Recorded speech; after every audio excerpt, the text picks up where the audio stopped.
focusing more on some other economies, and China's waning appetite for commodities and the stop-start U.S. recovery have certainly taken a toll on several economies. Yet Mexico is still expected to grow by about 4% this year.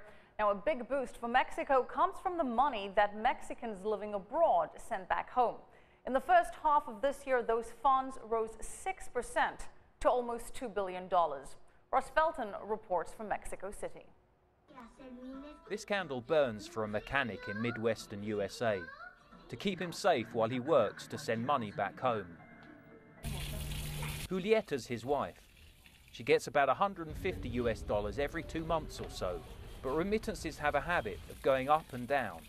In the crisis in the States, probably in 2009, 2010, and even a good part of 2011, we could find that those remittances went down, particularly in 2009, because of lack of employment in the States, because of the crisis in the housing sector, precisely in construction. But he says the American economy is starting to improve, giving the Mexicans living there more cash to send home. But what's the big deal?